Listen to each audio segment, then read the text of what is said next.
When I graduated university, I had a completed application in my hands for the Peace Corps. Yep, I was going to go to somewhere, and I was going to help save something, but basically I wanted to go to the Peace Corps because I knew and admired a lot of people who had gone and served before me. So my housemate Brad, he served in Mali, working in agriculture. My friend Steve worked in the mountains of out near Kathmandu. There were others who I knew had been to Tibet and to Latin America. I wanted to be like them. I wanted to travel to exotic places, learn new languages, see how other people lived. It would be an adventure. I would get to lead a reforestation project in Nepal. Well, whether that was an option, I'll never know. Because in the end, I chickened out. I can admit that out loud now, but back then I made all sorts of excuses. I had school loans I was going to have to pay, I'd be really far from family, what if something happened? And then I started wondering, if I did go to Africa and I had to lead a project, would the Africans actually listen to a woman? And I don't think that that was a far-fetched question, because I graduated college in 1985 or 6.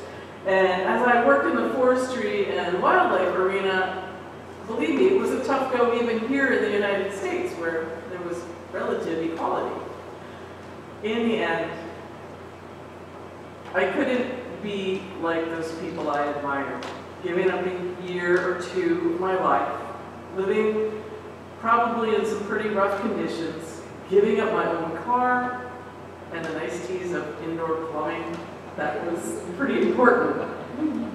And sadly enough, it was too important. And after all these years, I could see the real reason I didn't put, that's the real reason I didn't put in my final application. Because all the places that I would probably be sent to were impoverished in some way. Life would be hard all around.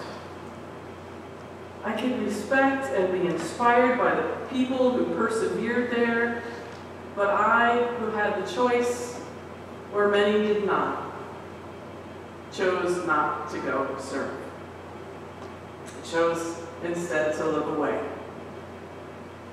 You know, once I thought of myself as adventurous. I've been rock climbing, I knew how to roll a kayak in whitewater. I was adventurous. But then I realized that I looked at all those people that I admired who actually went and did something, and I said, you know, I'm not that courageous, or stubborn maybe, or that faithful.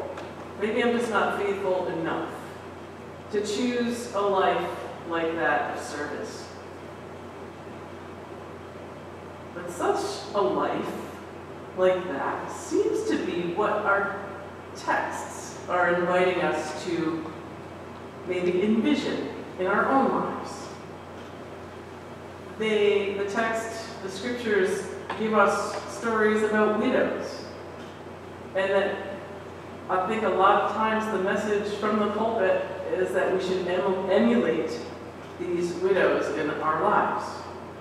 That we could do, that we could live as they did. You know, Jesus told about the faithfulness, the sheer trust in God of that woman who put 2 coins in the treasury. And I think we've made her the poster girl for stewardship campaigns ever since. The widow from Zarephath. She embodied sheer obedience to God, listening to the prophet, trusting fully that God would provide.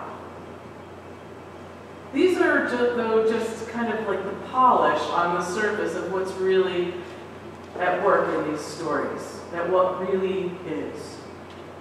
And human nature being what it is, we often see what we want to see. So what we aren't seeing here truly is the status of these women. somewhere in our memories we might have recalled that widows didn't have a very good time in the ancient world. That's putting it mildly. Widows in the ancient world were alone, destitute, or dependent on the generosity of others.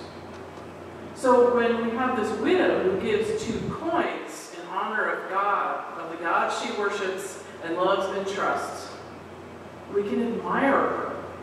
She gives all she has to God. And yet that's something I'm going to speak for myself, I won't speak for you, but I don't think that's something I can do. And I don't know if you, when we talk about these widows, then you might have recalled in your mind also Naomi and Ruth, that story of 2 widows who bond together and travel to another land. My sense is that Jesus would have very likely been thinking of Naomi and Ruth and the widow of Zarephath when he talked to his disciples about this woman with her 2 coins. Naomi and Ruth went together because they had lost their husbands and there was a famine in the land.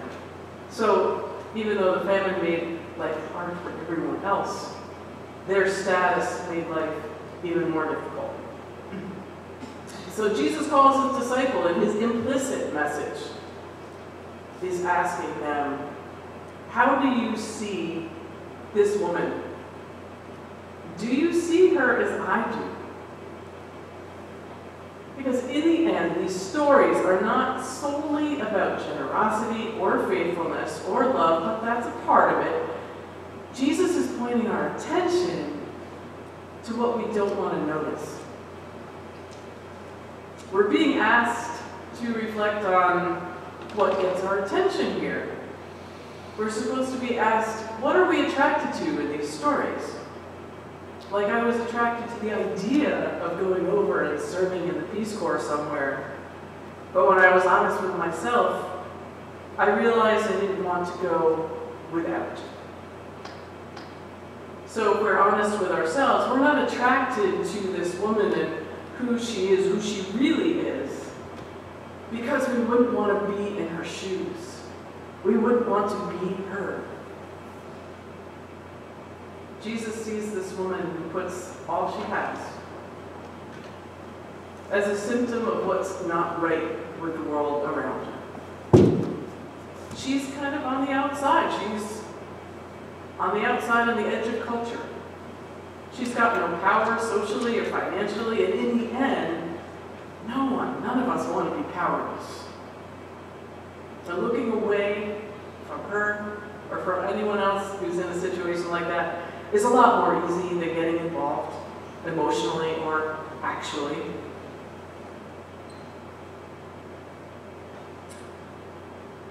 The 9th of November, 2 days before we recognize Veterans Day, this week marked the 80th anniversary of Kristallnacht, which was the night of broken glass in Germany, which is when the Nazi persecution of their Jewish neighbors began in earnest. This story relates to Jesus' message about seeing what we want to see. Because the problem in Nazi Germany was not that the Nazis didn't notice that there were Jews living among them, but rather that they would not see them as genuine persons deserving love and respect. They didn't see them as kin in the larger human family. They didn't see them as kindred children of God, but they saw them instead as opponents to be feared.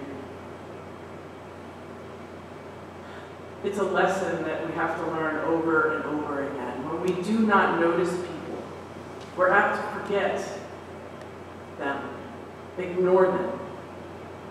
One preacher actually said very bluntly, it's a sin and a shame to ignore and forget people. And he also said when we don't see other people as human because we've been taught to fear or despise them, we're likely to treat them inhumanely, which is a sin and a shame and a crime, he said. Sadly, we're seeing these things playing out again in our history.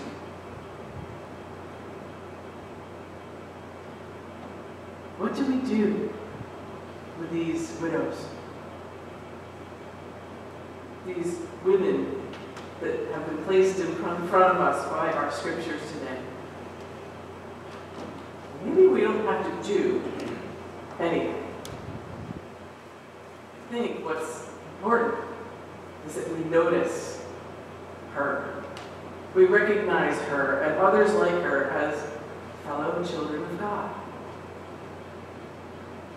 Because God, after all, notices each one of us first. God knows us. And despite all our foibles and our failures, God loves us, God sees us, God knows us, and lifts us up. Most of all, God gives each one of us the strength and the courage to care for all of God's children. As we've been talking about what it means to be a disciple, the simple answer is to do what Jesus did.